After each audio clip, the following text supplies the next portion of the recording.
안녕하십니까. 맨눈으로 세상의 흐름을 읽어드리는 Y타임스 정세 분석의 추국일입니다. 미국의 대중국 전략이 드디어 공개가 됐습니다. 토니 블링컨 미국 국무장관은 미국 시간으로 26일 조지 워싱턴 대학에서 한 45분짜리 연설을 통해서 대중국 외교 전략 기조를 공개한 겁니다. 블링컨 장관은 이날 연설에서 작심한 듯 중국이 국제사회의 법과 원칙을 제대로 지키지 않는다 그러면서 개방적이고 포용적인 국제 질서를 위한 비전 실현을 위해서 베이징 주변의 전략 환경을 바꿀 것이다 이렇게 경고를 했습니다.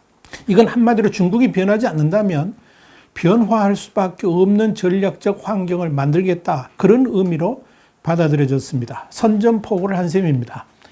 블링컨 장관은 특히 중국의 안보, 경제, 인권, 기술 등 분야에 대한 태도를 문제 삼으면서 규칙에 기초한 국제 질서의 혜택을 가장 많이 누린 중국이 이를 훼손하고 있다. 그러면서 조목조목 비판하면서 성토를 했습니다. 이날 블링컨 장관의 연설로 드러난 미국의 대중국 정책은 한마디로 이 인도태평양에서 미국의 주도권을 확고히 하기 위해서 적극적으로 개입하겠다. 그런 의지를 다시 한번 내비쳤다라고 정리할 수 있을 겁니다. 특별히 이번 대중국 전략에서 도드라지는 부분은 중국에 대한 미국의 배신감입니다. 블링컨 장관은 이날 중국이 리처드 닉슨 전 미국 대통령이 처음 방문한 1972년만 해도 고립과 빈곤에 시달렸지만 지금은 놀라운 영향력과 야심을 가진 강대국으로 성장했다라고 평가했습니다. 이건 중국이 미국의 도움으로 WTO 체제에 들어왔고 더불어서 세계의 공장으로서 지금의 중국이 있도록 지원해 왔었는데 이젠 중국이 그런 초심을 잊고 세계 질서를 어지럽히는 주범으로 등장했다라고 비판한 겁니다. 여기에 대해서 블링컨 장관은 구체적으로 중국의 변화는 국제 질서가 제공한 안정성과 기회에 의해서 가능했다 그러면서 논쟁을 여지없이 지구상 어떤 나라도 이로부터 중국보다 더 많은 혜택을 누리진 않았다라고 평가했습니다.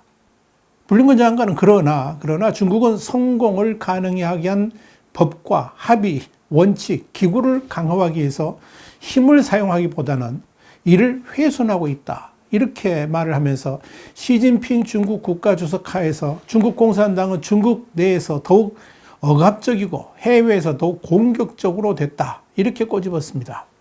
블링컨 장관은 또 중국이 지난 2월 우크라이나를 침공한 러시아하고의 정상회담에서 무한한 우위를 선언하는가 하면 바이든 대통령이 일본을 방문 중이던 지난 24일 중국과 러시아의 폭격기가 한국 방공식별구역 그러니까 카디즈에 무단 진입한 것에 대해서도 언급을 하면서 분노의 마음을 표출을 했습니다.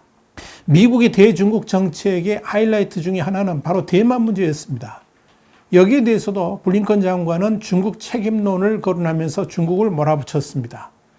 블링컨 장관은 미국은 하나의 중국 정책이라는 약속을 지키고 있고 변한 것이 없다 그러면서 변한 것은 미국의 정책이 아니라 점점 대만의 강압적인 중국이다 이렇게 비판을 한 겁니다. 다시 말씀드려서 중국이 대만에 대해서 갈수록 방공식별구역 침범을 비롯해 가지고 대만 해협 등에서 이 공격적인 행동을 취하고 있고 또 대만과 다른 나라하고의 관계 차단, 국제기구 참여 봉쇄를 일삼고 있기 때문에 이런 중국의 말과 행동이 지역을 매우 불안정하게 만들고 또 대만 해협의 평화와 안정을 위협하고 있다는 것이 미국의 시각인 것입니다. 그렇기 때문에 미국 입장에서는 대만 관계법에 따라서 대만이 충분한 자유력을 유지하고 무력과 억압에 저항할 능력을 갖추도록 대만 지원 약속들을 이어갈 것이다. 이렇게 강조를 한 겁니다. 블링컨 장관은 이와 함께 남중국해와 동중국해에서 중국의 공격적이고 불법적인 활동에 계속 반대한다 그러면서 국제법이 허용하는 곳이라면 어디든 계속 비행하고 항의할 것이다. 이렇게 말을 했습니다. 미국은 중국의 신장, 티벳, 홍콩을 거론하면서 중국의 인권 문제에 대해서도 일침을 가했습니다. 그러니까 중국은 미국 등의 서방 세계가 지적하는 인권 문제를 내정이라고 주장하지만 이건 틀렸다 그랬습니다. 그런 중국의 변명과 궤변은 중국이 지속해서 언급하는 유엔 헌장에 상충하는 것이다. 이렇게 비판한 겁니다. 그렇기 때문에 미국은 앞으로도 지속적으로 중국의 인권 문제를 감시하고 또 이에 대한 관심을 갖고 중국의 태도 변화를 촉구하겠다라고 강조를 한 겁니다. 미국은 이와 함께 중국이 스파이, 해킹, 기술과 노하우 절취를 통해서 군사 분야의 혁신을 발전시키고 감시 국가 체제를 강화하고 있다. 이렇게 지적했습니다. 중국의 사이버를 통한 범죄 행위를 정면으로 지적한 겁니다. 그러면서 미국은 경제 분야에 대해서도 강력한 이의 제기를 했습니다. 다시 말씀드려서 중국에서 활동하는 미국 기업은 조직적인 기술 강제 이전의 대상이 되지만 미국에 진출한 중국 기업은 법치주의의 보호를 받아왔다 그러면서 이런 상호주의의 부족은 용납할 수 없고 지속할 수 없다라고 목소리를 높였습니다. 또 중국은 철강 분야에서 대규모 과잉 투자를 통해서 세계 시장을 잠식하고 있고 자금이 부족하면 국영은행에서 수요를 받는 행태를 보였다 그랬습니다.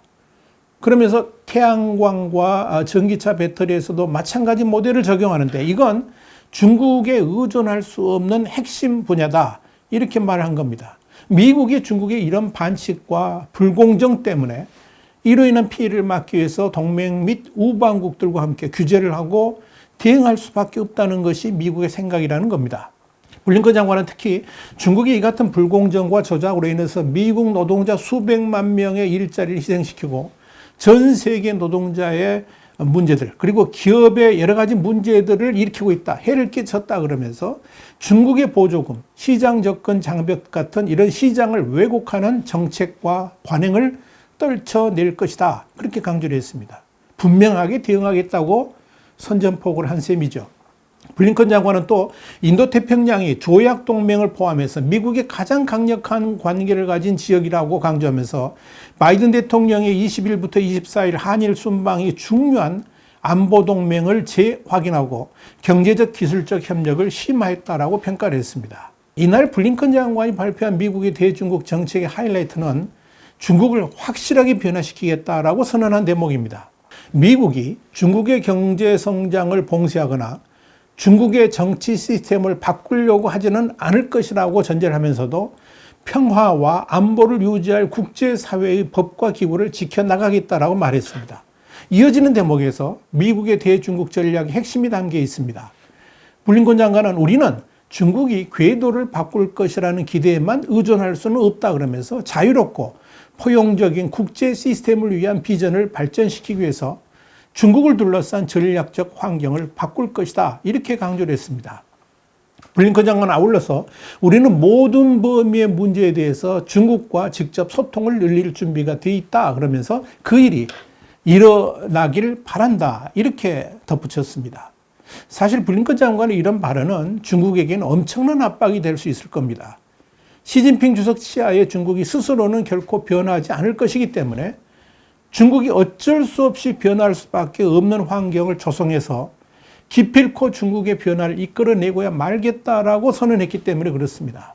블링컨 장관은 비록 미국이 강대국으로서의 중국 역할을 막으려는 것도 아니고 중국 경제 성장과 국민 이익 증진을 못하게 하려는 것도 아니다. 그러면서 중국을 비롯한 세계 모든 국가가 평화와 안보를 유지하고 개인과 주권국가 권리를 보호하면서 공존하고 협력할 수 있도록 하겠다라고 강조를 했습니다만은 이 말 속에 담긴 뜻은 사실 엄청난 비수를 숨기고 있다는 걸 알아야 됩니다. 블링컨 장관은 더불어서 현재 외교는 매우 중요하다. 우리는 사안의 모든 범위에서 중국과 더 많이 직접 소통할 준비가 돼 있다 그랬습니다. 그러면서 중국과 그럴 수 있기를 바란다. 이렇게 말을 한 겁니다. 어찌 보면 이 블링컨 장관이 중국 당국에게 점잖게 충고했다라고도 볼 수 있을 겁니다. 미국이 외교적으로 접근할 때 잘 타협해서 온 세계가 원하는 방향으로 중국도 이제 나오라 하는 거죠. 그러나 중국이 만약 그런 방향으로 나가는 것을 거부하고 지금같이 주변국을 위협하고 공격적 행동을 하면서 세계 질서를 깨는 쪽으로 방향을 잡는다면 미국은 결국 중국 주변국의 동맹국들하고 함께 또 우방국들과 이 결집을 시켜 해가지고 중국이 고개를 숙일 수밖에 없도록 반드시 만들고야 말겠다. 이런 엄포를 놓았다 하는 이야기입니다. 여러분, 이 러시아의 우크라이나 침공으로 한동안 유럽의 외교력을 집중했던 바이든 행정부가 중국에 대한 견제 고삐를 다시 이렇게 바짝 쥐는 것은 시기적으로 절박하기 때문에 그런 겁니다. 시진핑 체제의 중국이 지역 패권 강화를 위해서 노골적인 행보를 계속하는 상황에서 경제와 안보 측면에서 사활적 이익이 걸린 인도태평양 지역에 대한 개입을 더 늦추기 어렵다라고 판단했다는 겁니다. 여기는 오는 10월에 열리게 되는 중국의 당 대회하고도 연관이 있습니다. 블링컨 장관이 이날 바이든 대통령은 향후 10년이 매우 결정적일 것으로 본다 그러면서 국내 및 세계 각국과 함께 취하는 조치가 우리의 비전이 현실화할지를 결정하게 될 것이다. 이렇게 덧붙인 점을 주목할 필요가 있습니다. 여기서 향후 10년이라는 말을 중국에 대입을 해본다면 시진핑의 3년임이 인도태평양 지역의 질서를 좌지우지하는 중요한 계기가 될 수 있다는 뜻이기도 합니다. 그래서 중국의 10월 당대 이전에 중국이 앞으로의 방향을 결정하는 데 영향을 미치기 위해서라도 시간적 여유가 없다는 것이고요. 그래서 서둘러서 바이든 대통령이 한국과 일본을 방문하면서 인도태평양 전략을 강화를 했고 또 우크라이나 전쟁 발발로 미뤄진 대중국 전략도 서둘러 발표하게 된 겁니다. 이를 위해서 미국은 미국 내 투자를 대폭 확대하고 동맹국과 결속을 강화해서 중국과의 경쟁에서 승리하는 쪽으로 방향을 잡은 것으로 보입니다. 가장 중요한 포인트는 중국의 미래를 봉쇄하겠다는 겁니다. 반도체 동맹이 핵심인 인도태평양 경제 프레임워크 IPEF를 통한 동맹국들과의 공조는 중국의 미래 산업을 사실상 봉쇄를 하면서 중국이 더 이상 힘을 쓰지 못하도록 만들겠다는 보관을 가지고 있다. 이렇게 보시면 됩니다. 그래서 미국은 이런 목표 달성을 위해서 이미 지난해 9월 오커스, 그러니까 미국, 영국, 호주의 안보동맹을 말하는 거죠. 이 오커스를 발족했고 실질적인 군사동맹을 할 수 있는 쿼드, 그러니까 미국, 일본, 호주, 인도의 중국 견제협의체인데 이 쿼드 체제 강화에 나섰고요. 여기에 이제 경제동맹체인 IPEF까지 출범하면서 안보 및 경제 분야에서 중국 봉쇄에 나섰다. 이렇게 정리할 수가 있습니다.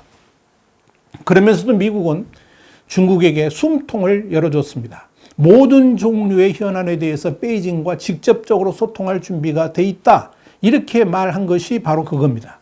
이건 중국 내의 반시진핑파, 대표적으로는 시장 경제를 중시하고 유연한 리더십을 가졌다고 평가받는 리커창파에게 외교적 창문을 열어둔 것이다. 이렇게 볼 수가 있을 겁니다. 자, 이런 즈음에 중국 내에서 돌연 리커창 대망론이 나오고 있고 그런 흐름에 미국이 지원하고 있다는 소문이 중국의 베이징의 외교가에서 나돌고 있다는 점을 흥미롭게 지켜볼 필요가 있을 겁니다. 화이트타임 정세 분석이었습니다. 다음 시간에 다시 뵙겠습니다. 감사합니다.